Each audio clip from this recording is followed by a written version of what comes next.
தமிழ்நாட்டு மகளிருடைய முன்னேற்றத்துக்காக மற்றும் ஒரு வரலாற்று சிறப்புமிக்க நாளில் உங்களை எல்லாம் சந்திப்பதில் மிகுந்த மகிழ்ச்சி அடைகின்றேன், பெருமை அடைகின்றேன். திராவிட மாடல் அரசுனாலே அது பெண்களுக்கான அரசுன்னு தமிழ்நாடு முழுக்க இருக்கக்கூடிய பெண்கள் மட்டுமல்ல, இன்றைக்கு தமிழ்நாட்டில் இருக்கக்கூடிய ஆண்கள் மட்டுமல்ல, இன்றைக்கு ஒட்டுமொத்த இந்திய ஒன்றியமே இப்படிதான் சொல்லிக் கொண்டிருக்கிறது.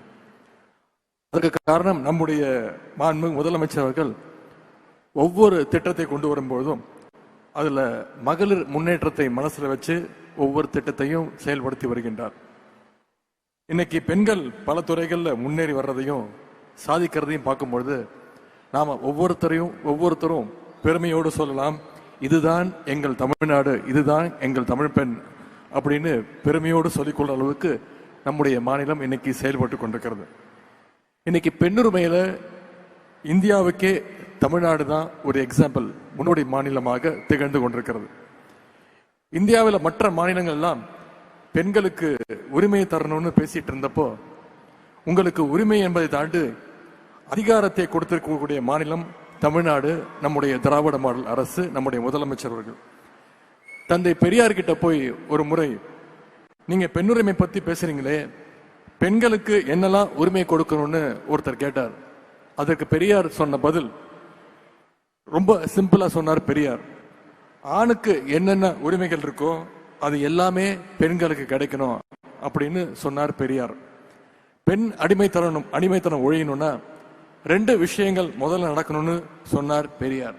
ஒன்னு, பெண்களுக்கு சொத்துல சம உரிமை வேணும். இன்னொன்னு, பெண்களுக்கு கல்வியும் வேலையும் கிடைக்கணும்னு சொன்னார். இந்த 2ஐயும் செய்தி காட்டிய பெருமை கழக அரசிற்கு உண்டு. 1989 இந்தியாவிலேயே பெண்களுக்கு குடும்ப சொத்துல சம உரிமை உண்டுன்னு சட்டம் கொண்டு வந்தவர் முத்தமிழறிஞர் டாக்டர் கலைஞர் அவர்கள். இந்தியாவிலேயே முதலாக மகளிர் சுயஉதவி குழுக்களை தொடங்கியவர் டாக்டர் கலைஞர் அவர்கள். காவல்துறையில இந்தியாவிலேயே முதலாக பெண்களை நியமனம் செய்தவர் டாக்டர் கலைஞர் அவர்கள். அவர் வழியில நம்முடைய முதலமைச்சர் அவர்களும் இன்றைக்கு பெண்களுக்கான பல அடுக்கடுக்கான திட்டங்களை நிறைவேற்றி வருகின்றார்.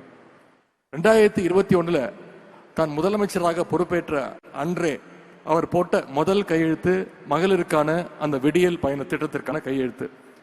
முன்னாடி வேலைக்கு போறதுக்கு முன்னாடி வெளியில போறதுக்கு ஆண்களுடைய விஷயமாவே இருந்துச்சு.